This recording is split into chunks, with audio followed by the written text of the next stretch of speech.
बिस्मिल्लाहिर्रहमानिर्रहीम। अस्सलाम वालेकुम students, welcome back to my channel all about maths with Sahar. आज की वीडियो क्लास 7 के लिए है। चैप्टर 12 है प्रैक्टिकल ज्योमेट्री, एक्सरसाइज 12B है एंड क्वेश्चन इसका 5 स्टार्ट करते हैं। Find the remaining angles in the following parallelograms. अब ये पैरेललोग्राम्स दी हुई है, इसमें हमने रिमेनिंग एंगल्स फाइंड करने हैं, ठीक है।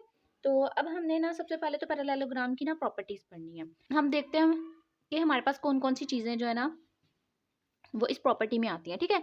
फर्स्ट ऑफ ऑल तो आपने ये देखना है, ये याद रखना है कि जो इसके ऑपोजिट एंगल्स होते हैं ना, एक पैरेललोग्राम के ऑपोजिट एंगल जो है वो इक्वल होते हैं, ठीक है ना।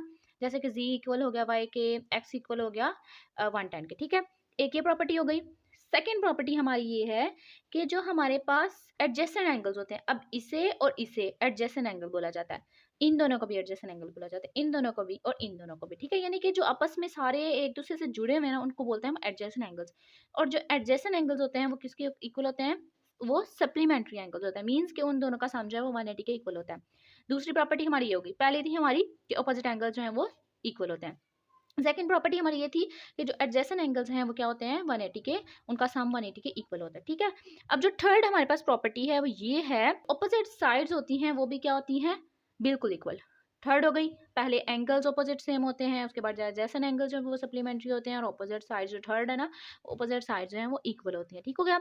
उसके बाद अब हमने ये देखना है कि एक और हमारे पास प्रॉपर्टी होती है फोर्थ, कि जब हम इन दोनों को आपस में कट करते हैं, ए और सी को मिलाते हैं, बी और डी को मिलाते हैं, तो ये ना डायगोनल में होता है। जैसे कि अगर आप एक रूम में हैं, रूम में खड़े हुए, तो एक कॉर्नर से लेकर आप दूसरे कॉर्नर तक आते हो, कॉर्नर कॉर्नर तक। इस सीधी लाइन की बात नहीं मैं करी, इस तरह बात करी हूँ, ठीक है। तो ये इसका क्या होता है, डायगोनल होता है। तो ये डायगोनल जो होता है ना, टू डायगोनल्स वो आपस में एक दूसरे को कट कर रहे होते हैं। ये हमेशा जो है वो रेक्टेंगल में भी होता है, स्क्वायर में भी होता है, रम्बस में भी होता है, और पैरेललोग्राम में भी होता है, ठीक है। ये चीज़ आपने बिल्कुल ध्यान से रखनी है। उसके बाद हमारे पास एक और प्रॉपर्टी आती है फिफ्थ, के इसको एक हम इसका बनाते हैं ना डायगोनल, एक डायगोनल ड्रा कर लेते हैं, यहाँ पे दो ट्रायंगल बन जाती है। अब दो ट्रायंगल जो है ना वो बिल्कुल सेम होती हैं, यानी कि ये आपस में कंग्रेंट होती हैं, इनकी सारी शेप, इनका सारा साइज जो है ना वो इक्वल होता है, क्योंकि एक ही पैरेललोग्राम से ये दोनों निकली होती है ना।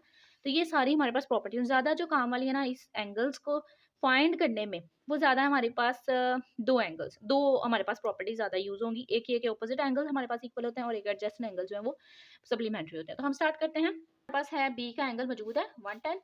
एक हमने सी यानी कि वाई फाइंड करना है, एक्स फाइंड करना है, जी फाइंड करना है, ठीक है। ये हमारे पास अगर हम इसको देखें तो ये डिग्री की फॉर्म में आने चाहिए।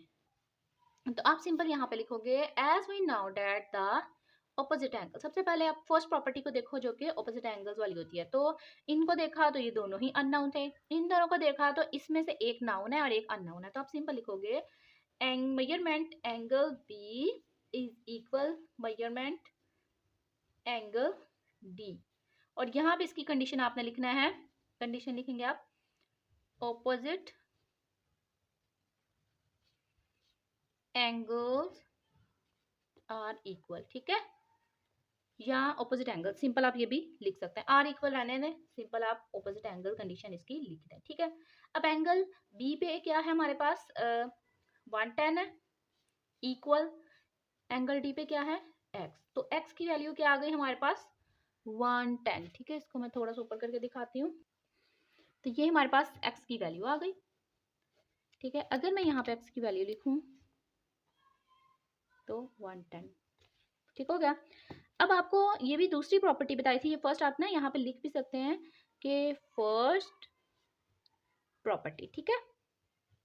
और सेकंड प्रॉपर्टी हमारी क्या है, कि जो एडजेसेंट साइड्स, एडजेसेंट एंगल्स होते हैं वो किसके इक्वल होते हैं, वो आपस में जब उनका ऐड उनको करते हैं तो फिर सप्लीमेंट्री एंगल बन जाते हैं, ठीक है। अच्छा एक और मैं यहाँ पे बात बताती हूँ, देखें इन, जब हम एक ट्रायंगल बना लेते हैं, जैसे कि ये मैंने आपको लास्ट वाली जो बताई थी फिफ्थ वाली प्रॉपर्टी, उसमें ये था कि हम इसको जब कट करते हैं तो दो ट्रायंगल बन जाती है ना। अब हमें ये पता है कि एक ट्रायंगल का जो सम है सारे एंगल्स को जब हम ऐड करते हैं तो 180 के इक्वल होता है, दूसरी को किया तो 180 के इक्वल, तो दोनों को ऐड करने से क्या हुआ, 360। इसका मतलब है कि एक पैरेललोग्राम के सारे एंगल्स जो हैं वो किसके इक्वल होते हैं, उनका सम 360 के इक्वल, ठीक है। तो यहाँ पे आप क्या लिखोगे, ये इतना आपने कर लिया कि x इज इक्वल 110। तो यहाँ पे आपने लिखना है, इन दोनों को आप ले लो, angle B and angle C, या आप एंगल सी और एंगल डी को भी ले सकते हो, क्योंकि हमने अब एक्स की वैल्यू तो फाइंड कर ली हुई है, इसलिए हमें कोई इशू नहीं है। तो मैं सिंपल नीचे वाली वैल्यू को ही ले लेती हूँ, measurement angle B plus measurement angle C is equal 180, क्योंकि सप्लीमेंट्री में ये होता है ना कि ऐसे दो एंगल्स जिनका सम जो है वो 180 के इक्वल हो। अब यहाँ पे आप कंडीशन क्या लिखोगे? Adjacent angles. आप कंडीशन लिख लो, इससे ये आपको होगा कि आपको क्लियर हो जाएगा कि हम कर क्या रहे हैं, ठीक है ना। एडजेसेंट का मतलब होता है कि जॉइंट जो जुड़े हों आपस में। एडजेसेंट एंगल था, एक हमारे पास मेजरमेंट एंगल बी था और एक था सी। अब दोनों की जगह हम उसकी वैल्यू पुट कर देते हैं। एज वी नो डैट के मेजरमेंट बी पे जो है वो 110 है और सी पे क्या है? वाई। तब हम इजी वे से जो है ना एक्स की वैल्यू वाई की वैल्यू फाइंड कर सकते हैं।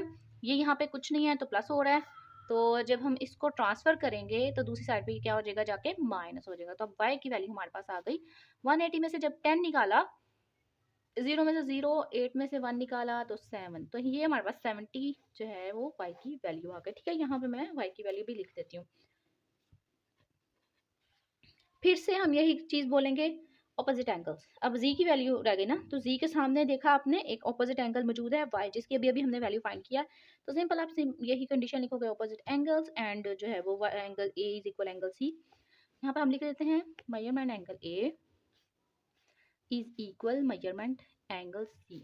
अब मैं आपको ये बात बता दूं, एडजेसेंट में हमने उनको ऐड करना है और जो हमारे पास ऑपोजिट एंगल्स हैं उनको इक्वल करना है। ठीक है, इसमें आपने गड़बड़ नहीं करनी। एंगल ए क्या है? जी। और एंगल सी क्या है? एंगल सी था Y. Angle G as it is और एंगल वाई की अभी अभी हमने वैल्यू लिखी। आप डायरेक्टली जो है ना वो एंगल सी की जो अभी अभी वैल्यू आई है, ठीक है, आप डायरेक्टली वाई को देखते हुए उसकी वैल्यू पुट कर सकते हो। ठीक है, तो ये हमारे पास जी की वैल्यू आ गई है। यहाँ पे हम जी की वैल्यू भी लिख लेते हैं। ठीक है, तो ये हमारे पास आंसर आ गया। अच्छा, तो हम सेकंड इसका पार्ट देखते हैं। सेकंड पार्ट हमें थोड़ा सा डिफरेंट लग रहा है क्योंकि इसमें कोई भी डायगोनल नहीं था, इसमें डायगोनल आ गया। ठीक है, अब आपने ना इसको एज अ कंकरेंट ट्राइंगल लेके चलना है। ठीक है, तो अब आपको ये पता है कि जब हमारे पास दो ट्राइंगल कंकरेंट होती हैं तो उनके सारे एंगल्स जो है इक्वल होते हैं। एंड वी नो डैट कि ये और ये बेस वाले एंगल्स हैं। अगर इसको देखा जाए तो ये बेस का एंगल है, और अगर मैं इसको थोड़ा सा रिवर्स करूँ यानी कि अगर मैं उस साइड से देखूँ तो ये बेस में आ जाता है। ठीक है, तो वी नो डैट कि ऑपोजिट एंगल्स इक्वल होते हैं, लेकिन ये कंकरेंट ट्राइंगल्स हैं। ठीक है, तो कंकरेंट ट्राइंगल के लिए हमने इनके एंगल्स को जो है वो टारगेट करना है। तो सिंपल पहले आप ट्राइंगल्स को लिख लें कि एज वी नो डैट के B C D triangle B C D congruent B C D है ना। तो अब यहाँ पे बात आती है डी ए बी की। ठीक है ना, डी ए बी की, क्योंकि अगर मैं इसको थोड़ा सा रिवर्स करके इसको मैं घुमा के इस साइड पे लेके आती हूँ तो ये हमारे पास कुछ ना इस तरह ट्रायंगल बन जाती है ऐसे। ठीक है, यानी कि ए आ जाता है इधर, ये जो डी कॉर्नर है ना ये इधर आ जाता है और ये बी आ जाता है ऊपर। ठीक है, यानी कि इसको मैंने यहाँ लिख दिया डी ए बी और डी ए जो है ना वो हमारा इसके साथ कॉन्ग्रुएंट हो गया। ठीक है, अच्छा अब मैं यहाँ पे क्या करने लगी हूँ, इन एंगल्स को लेने लगी हूँ। नाउ डैट कि जो हमारे पास है ना angle B B C D, यानी कि सी एंगल जो है वो किसके इक्वल है? कॉन्ग्रुएंट है। तो हम लिख सकते हैं यहाँ पे angle B measurement angle B C D is equal B C D is equal D A B measurement D A B. अब बी सी का क्या एंगल है? बी सी डी का 60 एंगल है। ठीक है, तो ये हमारे पास आ गया। अगर मैं इसको सीधा करके लिखूं D A B is equal 60, एक वैल्यू आ गई हमारे पास जो कि ए का जो है ना ए का आंसर आ गया 60, वही ना ऑर्डर के 60 आ गया। अब हमने ये देखना है एडजेसेंट एंगल्स को देखना है। तो एडजेसेंट एंगल्स में हमें पता है, अच्छा मैंने इसको इस तरीके से किया, आप सिंपल ये भी कर सकते थे कि जो अपोजिट एंगल्स हैं वो क्या है? इक्वल है। लेकिन यहाँ पे अब उन्होंने कॉन्ग्रुएंट ट्रायंगल की बात की हुई है। देखिए दोनों साइड्स जो हैं वो इक्वल हैं, तो इसका मतलब ये है कि ये दोनों ट्रायंगल जो हैं वो आपस में कॉन्ग्रुएंट हैं, इसी वजह से मैंने ये चीज़ करवाई है। अब हम बात करते हैं बी और डी की। बी और डी कैसे फाइंड करेंगे? वही नाउ डैट के जो एडजेसेंट एंगल्स होते हैं वो क्या होते हैं? उनका सम सप्लीमेंट्री होता है, यानी कि वो 180 के इक्वल होता है। तो हम सिंपल लिख लेंगे ए बी एंड सी, यानी कि बी वाले को टारगेट कर रही हूँ मैं, angle A B C plus angle B C D is equal 180। ये कौन से एंगल हैं? एडजेसेंट एंगल्स हैं। अच्छा जी, ये एडजेसेंट एंगल्स हैं, इस वजह से उनका सम जो है वो सप्लीमेंट्री होगा, यानी कि 180 के इक्वल होगा। अब हम यहाँ पे देख लेते हैं कि एंगल बी को तो हम नहीं फाइंड करना है, उसको एज इट इज रहने देते हैं। और बी सी डी, यानी कि बी सी डी का मतलब है कि ये जो हमारे पास सी के ऊपर है ना, सेंटर वाले वैल्यू को आपने देखना है। सी का एंगल हमारे पास मौजूद है 60, तो यहाँ पे मैं सिंपल लिख दूंगी 60, 180। और इसी तरीके से हम जो है वो angle B, A B C है ना जो सेंटर में होता है, हम हमेशा उसी के एंगल की बात करते हैं। तो 180 माइनस 60, क्योंकि ये यहाँ पे प्लस हो रहा है, जब हम उसको इक्वालिटी की दूसरी साइड पे लेके जाएंगे तो ये माइनस हो जाएगा। अब इसको माइनस कर लेते हैं हम।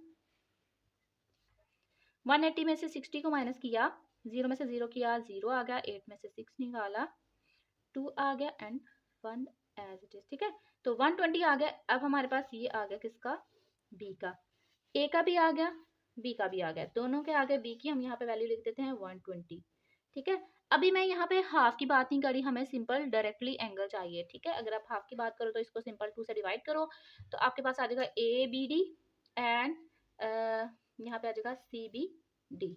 तो 60 जो है ना वो दोनों का एंगल आ जाएगा। ठीक है, अब बात करते हैं हम यहाँ पे डी की। वी नो डैट के ऑपोजिट एंगल जो है वो क्या होते हैं, इक्वल होते हैं। तो आप सिंपल यहाँ पे लिख दो कि opposite angles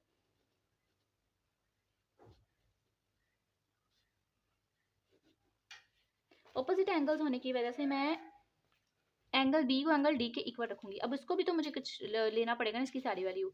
A B C measurement, A B C equal C D A. तो आप यहाँ पे लिखोगे equal measurement C D A. अच्छा, तो बी के ऊपर क्या है, ए बी पे हमारे पास 120 है और सी डी पे हम कुछ भी नहीं है, तो इसको एज इट इज रहने देना है। ठीक है, तो ये ए सी डी ए, यानी कि डी के ऊपर भी क्या आ गया 120, बिकॉज ये ऑपोजिट एंगल्स थे इस वजह से। तो यहाँ पे हम लिख देते हैं 120। ठीक है, अब आप देख लें कि दो चीज़ें आपके पास सेम है, लाइक 60, एक ये वाला 60 है, एक बी सी डी का 60 है। आप इसको इकट्ठा कर दें और 120 वाली वैल्यू को भी इकट्ठा कर दें। तो मैं यहाँ पे लिख भी देती हूँ, जैसे कि हमारे पास है ना, measurement angle B C D equal measurement angle D A B, यानी कि ए और सी पर हमारे पास क्या है 60 बोथ पे। ठीक है, अब ये इन दोनों की बात करते हैं, तो यहाँ पे भी हमारे पास है मेजरमेंट ए बी, बी और डी के ऊपर ना 120 है। तो ये हमारे पास आंसर आ गया।